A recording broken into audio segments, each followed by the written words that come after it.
Hola, ¿qué tal? Soy la periodista Rocío Galván y este es el programa Diálogos desde la Frontera, un programa que se edita y produce en la ciudad de Tijuana, en las instalaciones del Colegio de la Frontera Norte. En esta ocasión nos acompaña el director general de docencia, el doctor en economía, Omar David Stavridis Arana, y bueno, vamos a hablar de dos temas muy importantes. ¿Qué tal si nos acompaña?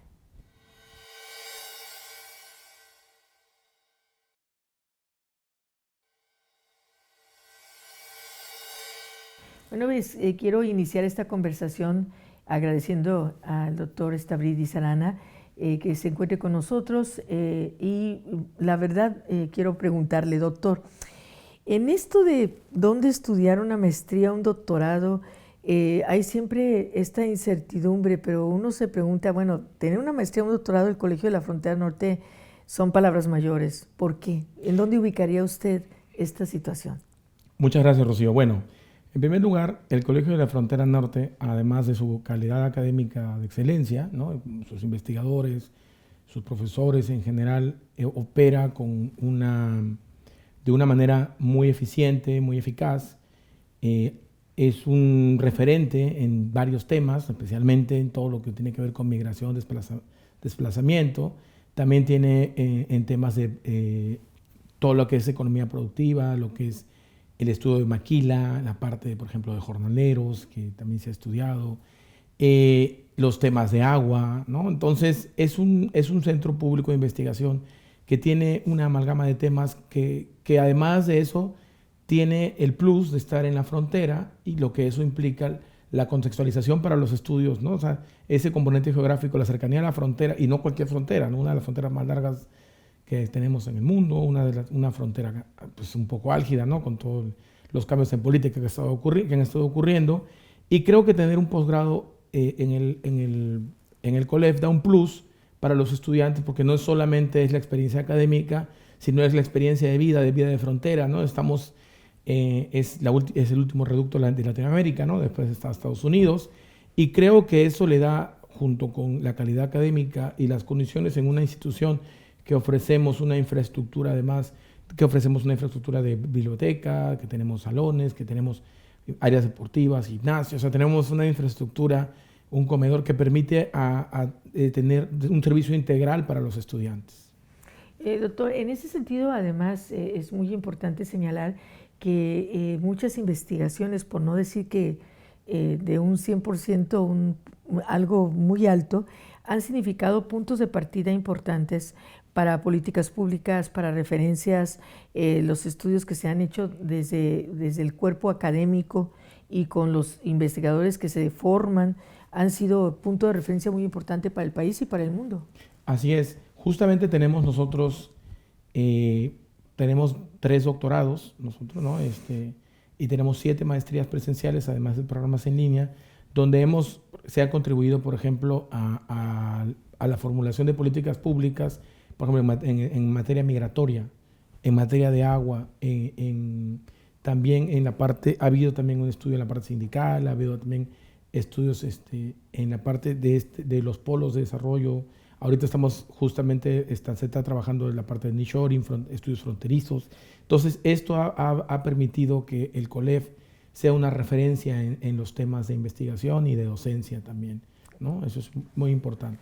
Y además en esta adecuación de estar cerca siempre de lo que necesita la sociedad en cuanto al consumo del estudio de todas estas investigaciones, pues ahí está la vanguardia. Usted hablaba del tema del agua, que ahorita, bueno, es un tema importantísimo y donde se va explorando cada vez más, con mucha profundidad, y que han dado como consecuencia medidas radicales, el punto de vista de investigadores del Colegio de la Frontera.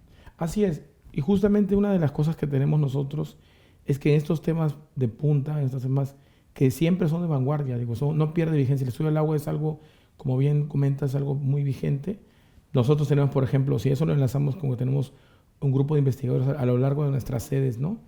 Tenemos también 2 programas, un programa en línea, que es la especialidad en gestión del agua, y una maestría, la maestría en Administración General, Administración y Gestión Integral del Agua, ¿no?, que tiene sede en Monterrey, justamente, donde justamente se ve síntesis entre las investigaciones y la docencia, ¿no? Donde se permite ahí la formación de cuadros que puedan formular políticas públicas en valoración económica del agua, en cuanto a una gestión política del agua con un manejo adecuado con el medio ambiente, ¿no? Eso es un tema importante.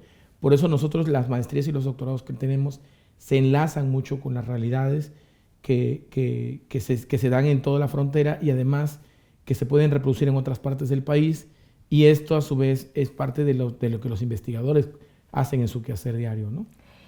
Doctor, en ese sentido, como director de docencia del Colegio de la Frontera Norte, usted pues está a cargo precisamente de los programas de las diferentes especialidades.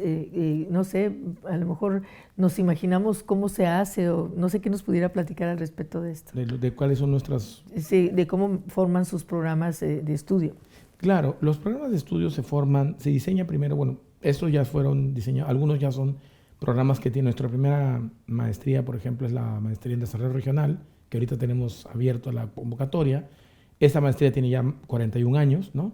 Y cuando se diseñan en general un programa se diseña una estructura de las necesidades académicas que se requiere para constituir una formación. Se tiene que ver el perfil de ingreso, ¿no? Qué tipo de gente queremos que entre, que muchas veces nosotros no tenemos de que tienen que tener una carrera específica y si no, no pueden entrar, ¿no? Aquí tenemos también cursos en los que requieran un curso remedial para poder nivelar a todos en ciertas disciplinas.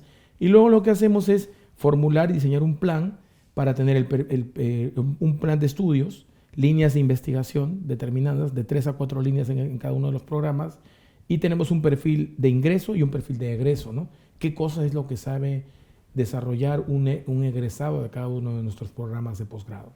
Pues muy interesante, por eso lo invitamos porque queríamos que nos hablara de esto, sobre todo que estamos en periodo de inscripción, sí, y que pues todavía muchas personas interesadas pudieran precisamente tratar de calificar para entrar al colegio. Claro, básicamente nosotros tenemos ahora, de nuestros 10 programas, los programas que están abiertos, ¿no? En ese poder, sí, lo voy a comentar. Tenemos la maestría en desarrollo regional, la maestría en estudios culturales, la maestría en administración integral del agua, la maestría en gestión integral del agua, que esta tiene sede en Monterrey, la maestría en acción pública y desarrollo social con sede en Ciudad Juárez, Chihuahua, y la maestría en economía aplicada y la maestría en estudios de población. Salvo la magia que le decimos nosotros a la de agua y la MAPS, que es la de Ciudad Juárez, todas las demás maestrías están en Monterrey. Están en Monterrey, las demás maestrías, están en Tijuana. Entonces, básicamente para postular lo que se requiere es tener un promedio de mínimo de 8, tener el título en determinada fecha y hacer un examen, que es el famoso Exani 3, que es el examen que formula el Ceneval, ¿no? Y nosotros, hay todavía chances de postular hasta el 15 de mayo. Entonces y pueden consultar la página del Colegio de la Frontera para cada uno de los programas. Damos sesiones informativas en los canales de YouTube del COLEF, las redes sociales como en YouTube, en X, Instagram. Y en Instagram y también en Facebook. Pueden checar también ustedes, los alumnos, las personas interesadas en los programas, nuestras convocatorias que van a abrir esto es para que comiencen en el siguiente año, y recordar que nuestros programas son gratuitos. No tenemos costo y además tenemos acceso al Sistema Nacional de Posgrados, y las personas que son seleccionadas tienen beca de manutención. Entonces es para que la gente pueda concentrarse a estudiar y de manera plena, ¿no? Y no hacer otra cosa. Exactamente. Muy bien. Gracias, doctor. Vamos a hacer pausa y regresamos con el segundo tema de esta conversación, que es qué ha pasado con el sector de los jornaleros, pues sobre todo en el campo baja californiano.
Bien, pues en el seguimiento de esta conversación y tal y como lo anunciamos al inicio del programa, el área de investigación del doctor como maestro e investigador, que también lo es, independientemente de dirigir el área de la docencia, es el tema de los jornaleros. Esta parte tan importante que es de la migración, doctor, mucho se habla de migración de muchas otras cosas, pero no de esta parte que tiene que ver tanto con la producción y que sostiene el campo, pues en este caso de Baja California, ¿verdad? Un campo que mucho está enfocado también a la exportación. ¿Cómo anda?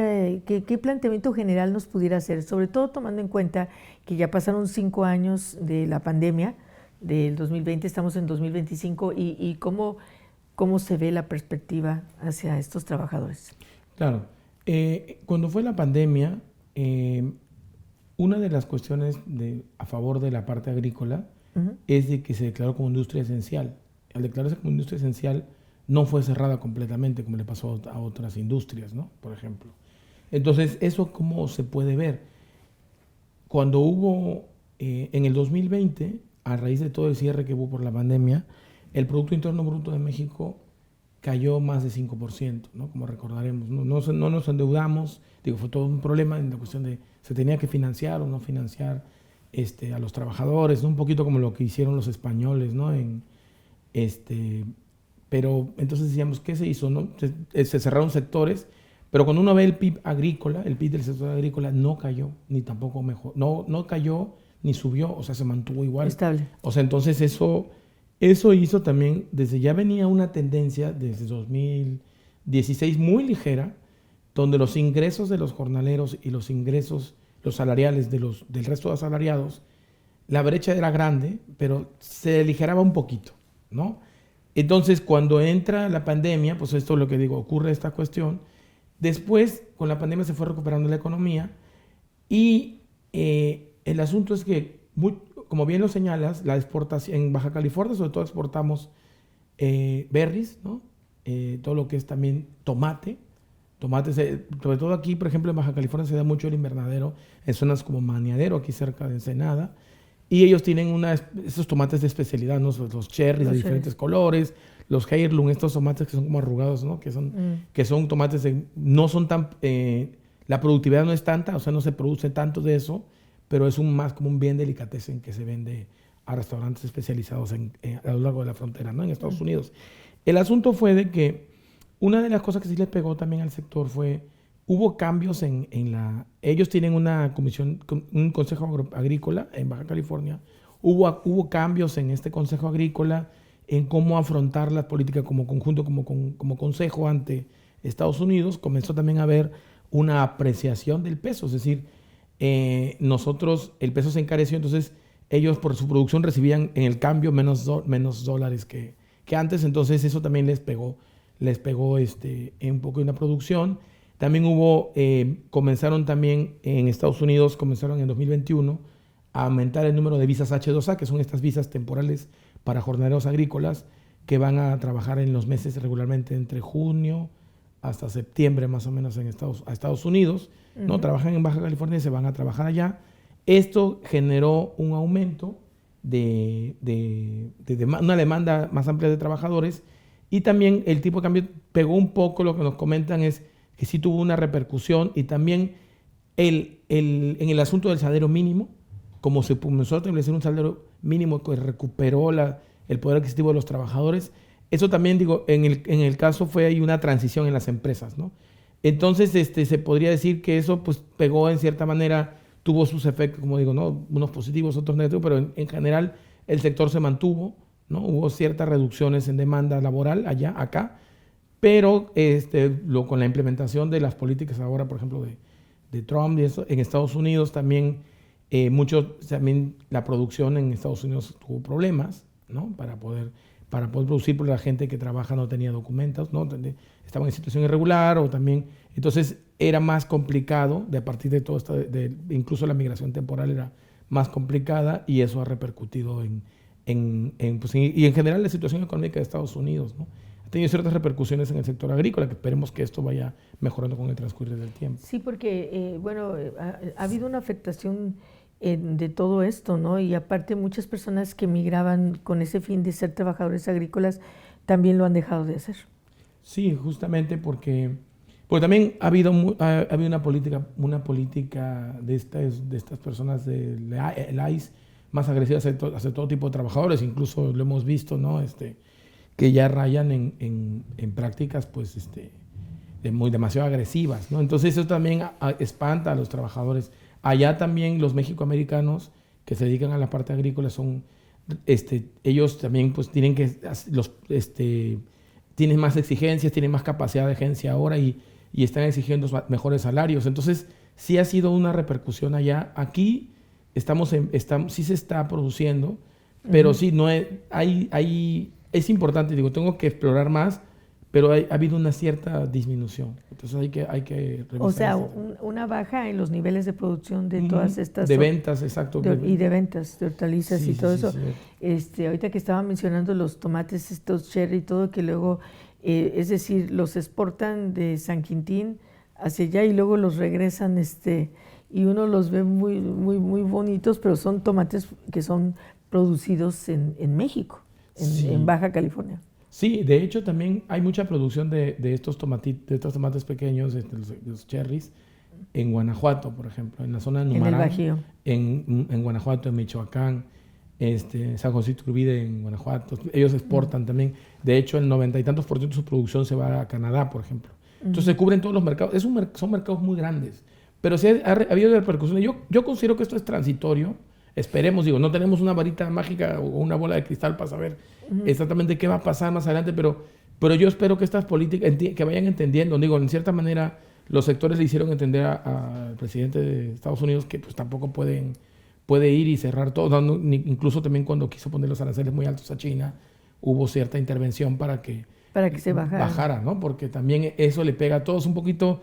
La cuestión de altos aranceles le genera problemas, porque no solamente las barreras arancelarias son un problema, las barreras no arancelarias son más fuertes, ¿no? Te prohíbo que me traigas, que entren tus productos, ¿no? O por ejemplo, ahora con el problema que hay en Japón, entre Japón y China, con las aclaraciones de que Japón va a defender a Taiwán, ¿no? Toda esta cuestión, en China han dejado de ir a Japón al turismo. Entonces, tienen maneras, no es la única manera, los aranceles no solo es la única manera de golpear, se puede decir. Claro. Entonces, hay muchas otras herramientas. Sí, bueno, pues aquí tenemos a todo un doctor en economía que nos explica estos temas. Vamos a hacer pausa y regresamos con la tercera parte de hoy aquí en Diálogos desde la Frontera.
Bien, pues en esta tercera parte de Diálogos desde la Frontera queremos abordar algo que nos preguntamos, ¿cómo ha sido la evolución del salario en estos últimos periodos?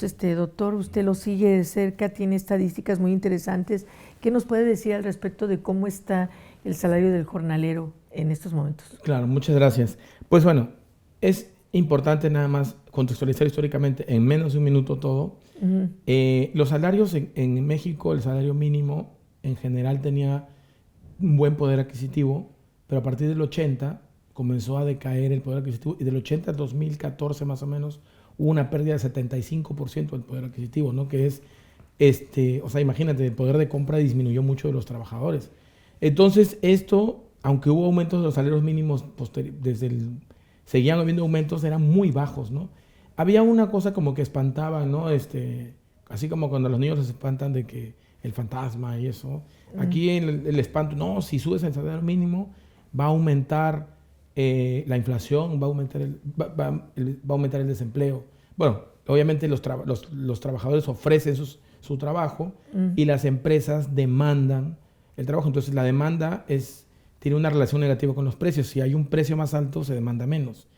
Entonces el trabajo, el salario ser el precio del trabajo, se demanda menos y aumenta si eso estuviéramos en un entorno de competencia perfecta. Pero en realidad lo que tenían los trabajadores era un entorno de estructura de mercado monopsónica o oligopsónica. ¿Qué significa eso? De que las empresas, los trabajadores podían presionar para poner un salario bajo y el trabajador, o si no, no lo contrataban. Entonces, esa presión, digo, no estoy diciendo que eso pudo haber sido consensuado, pudo haber sido, es algo como que acordado en algún momento entre los sectores productivos. Denotaba que en México, por ejemplo, cuando se produce la productividad, que tenemos dos factores, capital y trabajo, más del 75% se iba al pago del capital y solo el 25% al pago de los trabajadores. En países desarrollados, por ejemplo, la relación es inversa, es un mayor pago al trabajador y un pago más bajo al capital. Entonces lo que se hizo con el gobierno de López Obrador, por ejemplo, fue concertar con la Comisión Nacional de Salarios Mínimos un aumento alto del salario. Y han estado aumentando los salarios, ya recuperó más del 50% de poder adquisitivo los salarios, ¿no? ¿Eso qué repercusión tiene? Como es un salario que no es estaban como decir a la baja los salarios estaban fijados hacia castigados, la baja. Castigados, como dicen. Exacto, estaban castigados. Entonces, si aumentas el salario, no aumentó el desempleo, no aumentó la inflación. Entonces, de hecho, se crea esta zona de la frontera norte, que es todos los municipios de Baja California y los municipios fronterizos de Sonora, de Nuevo León, Tamaulipas, Coahuila y ¿cuál es el otro? Y Chihuahua. Entonces todos estos aumentaron un 100% el salario. En las demás zonas del país aumentaron más de 20%. Entonces eso, ya hay estudios, ¿no?, donde se encuentra que eso no tuvo repercusiones en el empleo ni repercusiones en los precios. Entonces, cuanto al jornalero, mientras obviamente el salario mínimo, el jornalero muchas veces trabaja en el sector formal, sobre todo informal en el aspecto que él es un trabajador informal, es de que no tiene, por ejemplo, prestaciones de salud, el pago es muchas veces pago en efectivo, no hay contratos, eso también lo tiene una indefensión laboral, eso genera precariedad. Claro. Entonces, nosotros estamos haciendo unos estudios y, primero encontramos que los salarios en los jornaleros, la distribución salarial, hizo que un jornalero pasara de 4,966 pesos en términos reales en 2018 a un salario de 6,172.2, ¿no? O sea, un aumento de 23.6% en el sexenio. ¿No? A lo largo de todo el sexenio. Del 18 al 24, exacto. Y esto también aumentó en 26.2% el salario por hora y los ingresos en el hogar aumentaron en 24% en jornaleros, ojo, nada más es en jornaleros. Y eso también se puede repercutir en una reducción en la pobreza moderada entre jornaleros agrícolas era de 49.2% de personas. ¿Esto en qué año? En el año 18 y en el 2024 se bajó a 39.5, es decir, cayeron casi 10 puntos porcentuales y la pobreza extrema 2.6 puntos porcentuales. Esto es significativo, es decir, una disminución estadísticamente significativa, ¿no? Entonces, esto es importante, es un primer paso para tener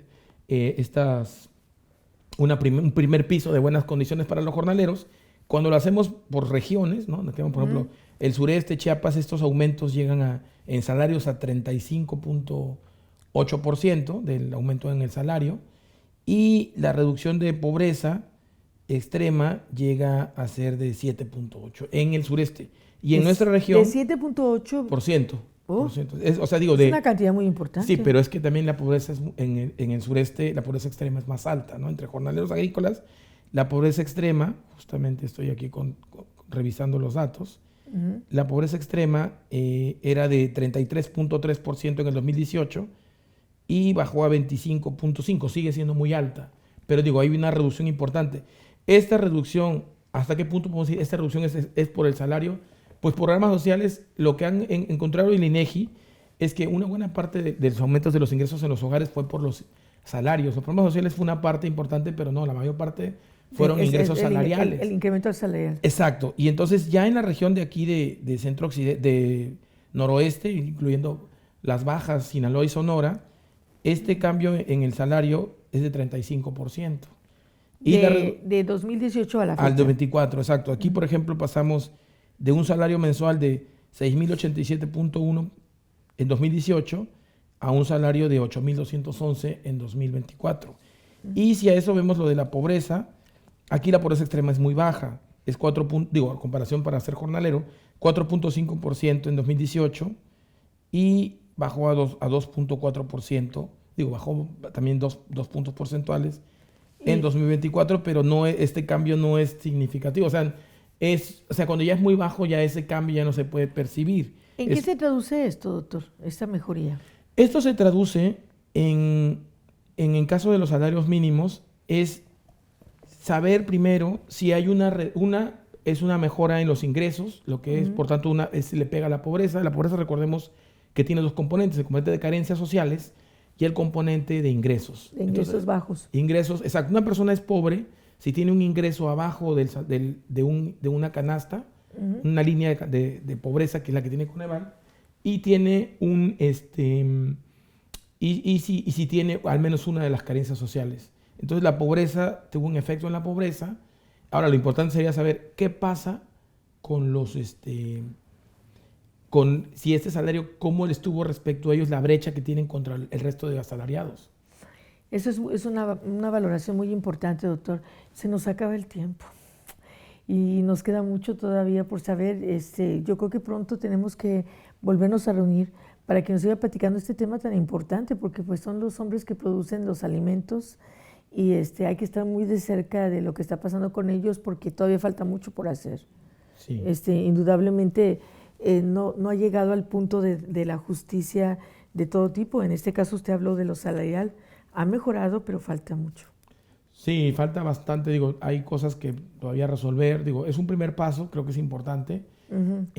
Pero bueno, si quieres en otra ocasión, porque es un poco amplio, ¿no? La explicación de todo el tema de los jornaleros, que es una materia de estudio de usted.